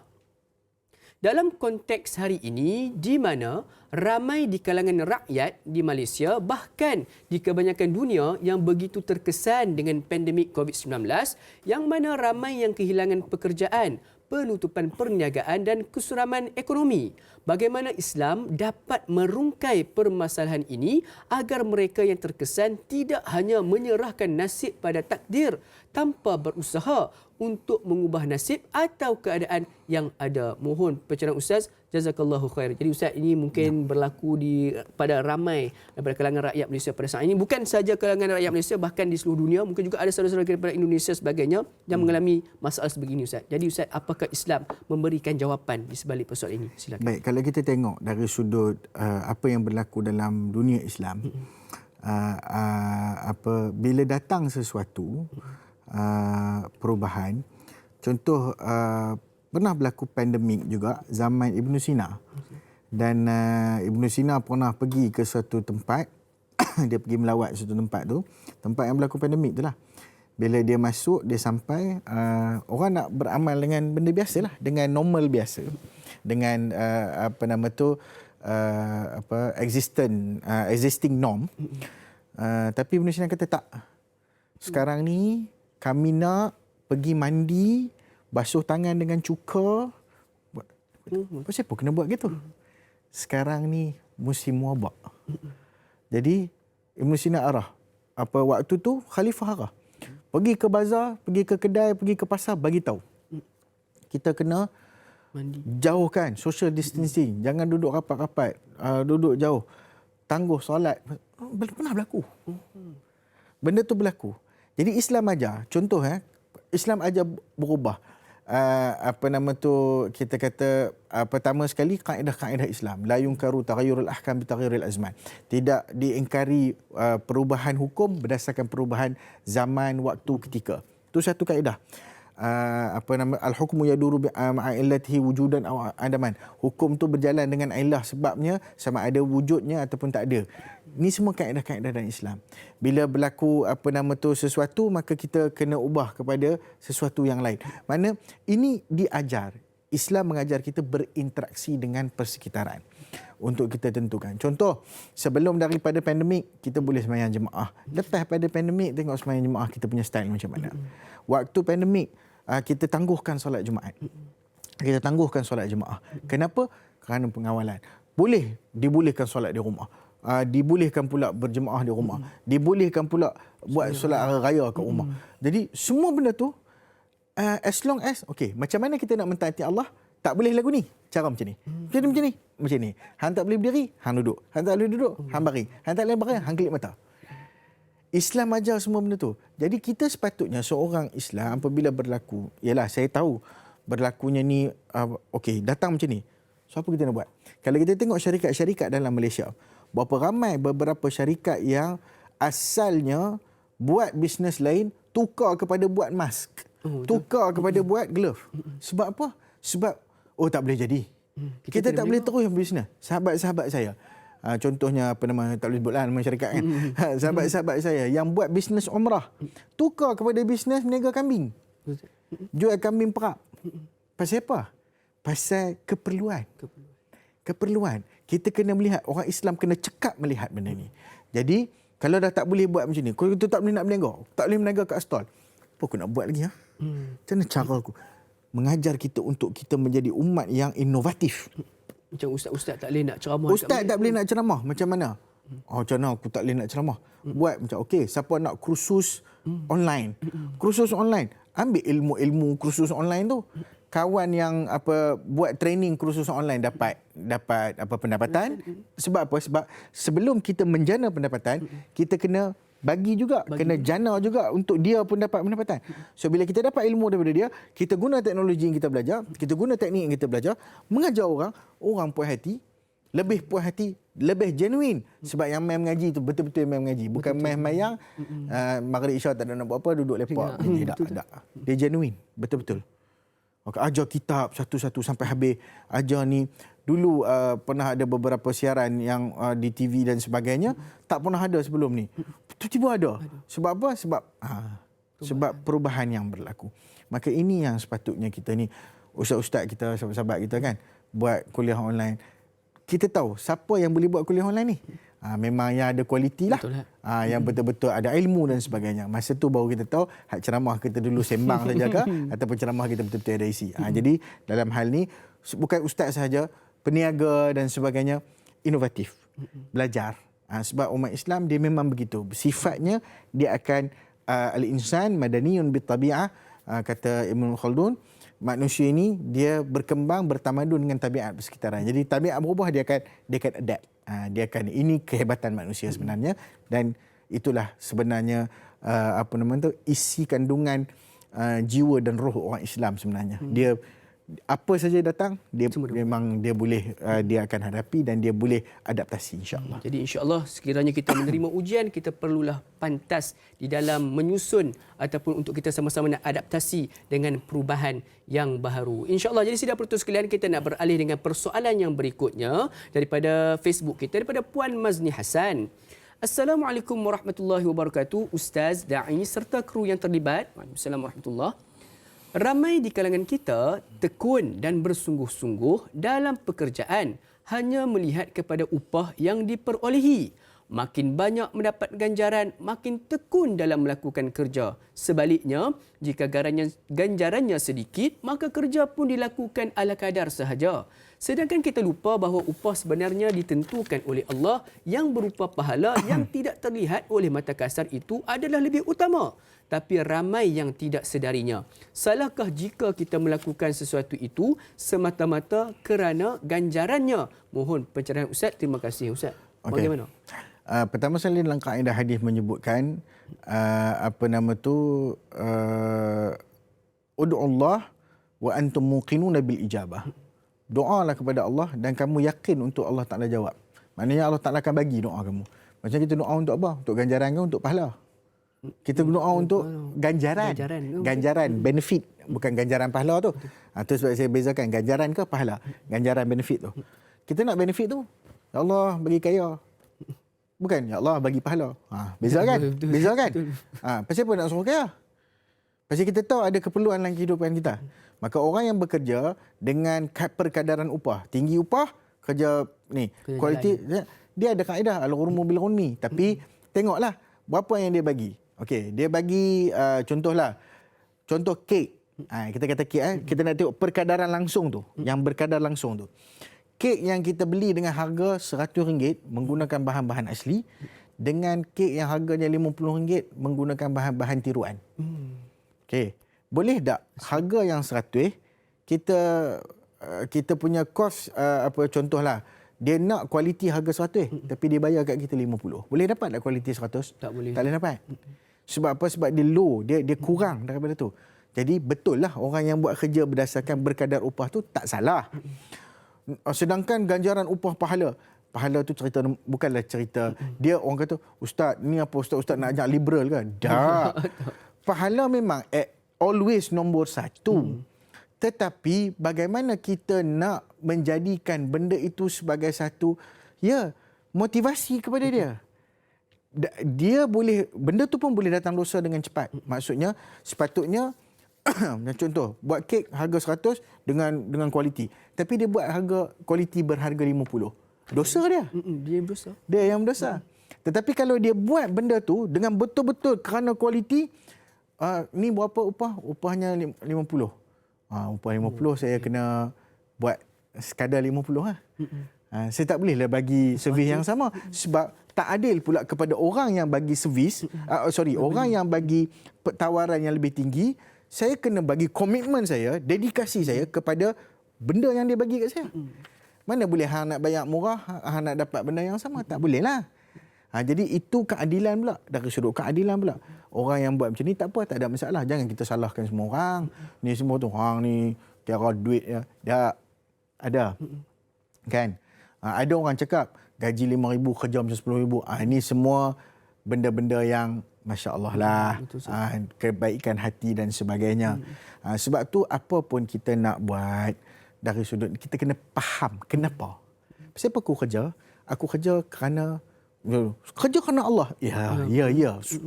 Tak payah menjadi orang kata persoalan apa. Tak ada jadi persoalan. Kalau hang orang Islam, hang buat semua benda sepatutnya kerana Allah. Tetapi apabila buat sesuatu kerana rezeki, kerana manfaat keduniaan, salah ke? Tidak. Tetapi kita tekun buat benda tu. Kita betul-betul buat, beri. Kalau kita berniaga nasi Arab, kan? Sepatutnya pakai bawang. Betul tak? Ni tak pakai bawang, pakai stok ayam mahal jenis ni, tak pakai stok betul. Orang boleh beza rasa, orang boleh tahu, lah ni semua pakai Ajinomoto je banyak. Orang boleh tahu. Tapi harga sama macam harga. Orang boleh tahu. Jadi ini adalah satu sistem yang sepatutnya kita betulkan kembali dalam kehidupan kita. Tak apa, kita kerja, kita buat betul-betul. Kita betul orang tu mengharapkan, okey, saya boleh bagi servis harga 1,000, tapi harga 1,000. Kualitinya 1,000 lah. Kan? Tapi kalau ni kualitinya sama macam orang lain, pergi minta harga, tak edit, tak mau. Itu benda yang salah. Tetapi ganjaran, apa semua benda, kalau kita buat, faham kau pernah kata, kalau seorang itu bekerja kerana makan, maka ikhlasnya itu pada makannya. Maknanya dapatlah pahala ikhlas makannya tu. Tapi kalau dia angkat benda tu lebih tinggi, kerja itu memang semata-mata kerana Allah. Tapi apakah semata-mata kerana Allah? Tak boleh bayar upah pula. Dapat upah sikit pula. Ini biasanya menjadi permainan kepada orang yang nak tidak adil dan nak mengurangi hak orang lain. Ustaz datang mengajar, takkan nak ustaz pun nak ni, nak kira ustaz betul kira akhirat. Yalah, ustaz kira akhirat, belum nak sampai akhirat ni, dunia ni nak makan apa? Cerita dia. Itulah masalah kita, orang kita tak faham. Yang ikhlas ni sentiasa diterbalikkan menjadi satu manipulasi kepada orang yang nak melakukan kezaliman. Biasanya begitu. Jadi kita kena seimbang kedua-duanya. InsyaAllah. Buatlah kerja bersungguh-sungguh, pasti pahala dan juga ganjaran itu akan datang menyusuli. InsyaAllah. Jadi sidang penonton sekalian, jangan ke mana-mana, teruskan bersama dengan kami. Kita berehat sebentar dalam rancangan Tanyalah Ustaz, biar tahu, jangan keliru. InsyaAllah.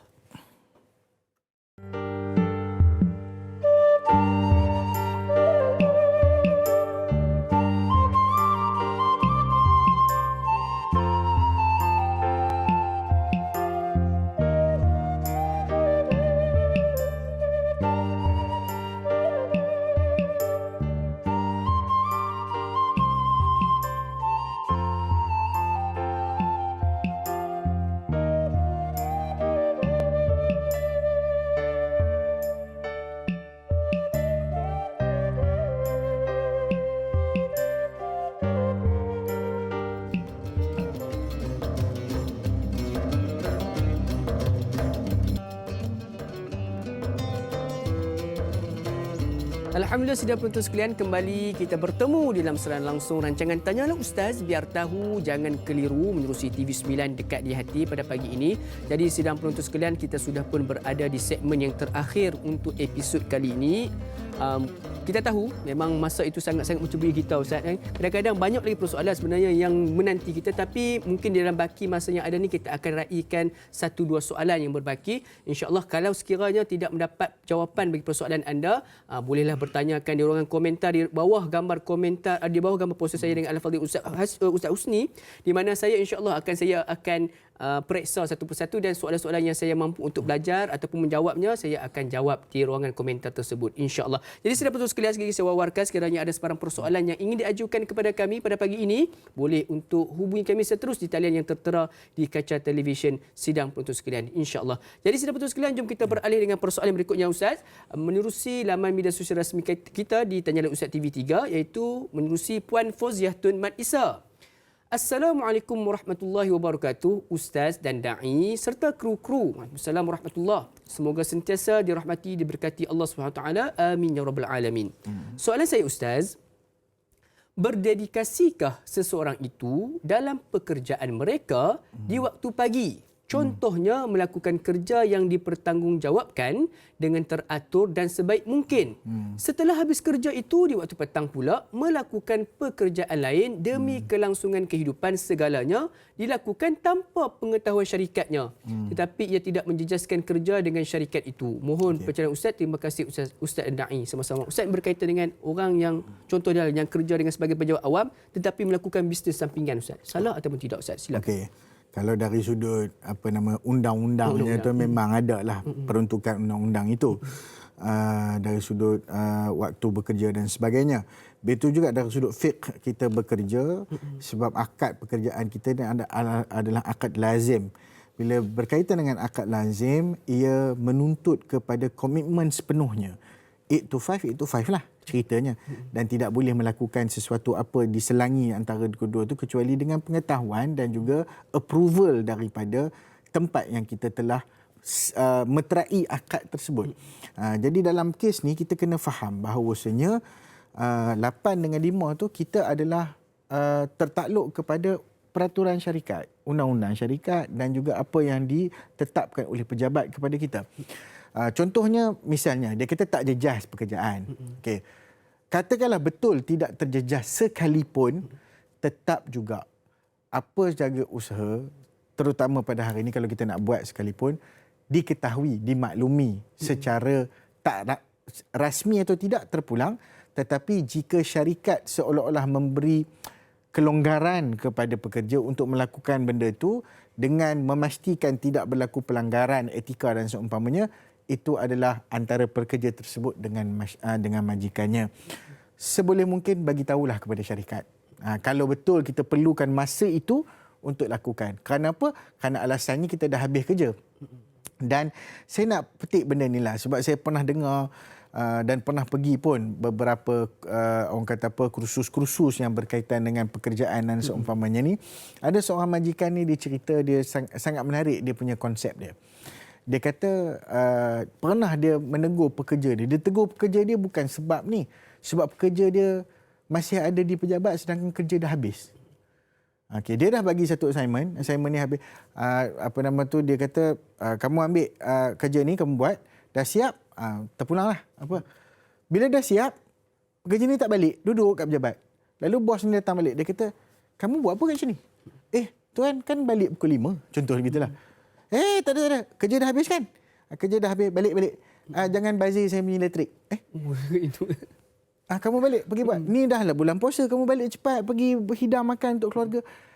Dia sebenarnya, apa yang diberikan, kita akan dapat balik. What you give, you get back. Betul, setengah memang betul. Ada syarikat-syarikat yang memang tak boleh kacau lah. 8 dengan 5 tu dengan kesibukan dan sebagainya, perlu 100%. Tetapi tengok nature, tengok keadaan syarikat kita. Tengok budaya syarikat kita bagaimana. Kalau nak membenarkan ni zaman-zaman yang macam ni, nak membenarkan orang cari rezeki lebih, sepatutnya okeylah. Contoh dikatakan syarikat tu sendirilah kena benarkan ataupun perlu ada persetujuan, sama ada secara persetujuan bertulis ataupun persetujuan lisan ataupun seumpamanya. Yang penting biar majikan tahu. Dan majikan pula apabila tahu ni majikan ni, kita nak bagi tahu kalau kita buat sesuatu kepada pekerja kita, batu yang menutup gua pun boleh teralih. Kan cerita batu, kan orang 3 orang yang terperangkap dalam gua, batu tu teralih. Jadi salah seorangnya siapa? Majikan yang pegang gaji pekerja yang tak ambil gaji dia. Gaji dulu dalam bentuk kambing. Maka dia masukkan dalam kandang, kambing itu membiak dan banyaklah. Jadi bila pekerja tu datang nak ambil gaji dia, kata sekandang tu semua gaji kamu. Bukan gaji aku seekor kambing lah dulu. Ya, tapi kamu tak ambil, jadi aku laburkan untuk kamu. Nampak? So apa yang majikan buat, dia sebenarnya kena ada give and take lah. Majikan boleh buat begitu, menghargai pekerjanya dengan cara begitu. Pekerja apabila dah majikan buat macam tu, harus memberikan komitmen yang terbaik. So paling penting biarlah ada pengetahuan, biarlah ada persetujuan antara majikan dan pekerja. Jika sekiranya kita nak buat sesuatu, dah kita selesai kerja, memang tak ganggu tanggungjawab asal, dah selesai, mintalah izin. Itu lebih baik. Itu lebih murni. Jadi perlukan persetujuan daripada kedua pihak, baik daripada pihak majikan ataupun syarikat dengan individu ataupun pekerja yang ingin melakukan perniagaan sampingan tersebut, Ustaz. Jadi Ustaz, sebenarnya kita sudah pun seperti mana tadi saya katakan 1-2 soalan, tapi mempunyai satu soalan saja kita mampu jawab pada dalam segmen terakhir ni. Jadi Ustaz, sebagai kesimpulan ringkas di atas topik tajuk perbualan kita pada hari ini berkaitan dengan usaha ataupun umat dedikasi ataupun al-itqan ini, Ustaz. Dan juga boleh Ustaz akhirkan dengan bacaan doa. Mudah-mudahan Allah berkati pertemuan kita pada pagi ini. InsyaAllah. Silakan Ustaz. Baik. Dalam satu hadis Nabi SAW berpesan kepada kita, Inna Allah Ta'ala yuhibbul abdal mu'min al-muhtarif. Dalam satu hadis riwayat Imam Ahmad. Sesungguhnya Allah Subhanahu Wa Ta'ala sangat mengasihi seseorang hamba mukmin yang berusaha jaya.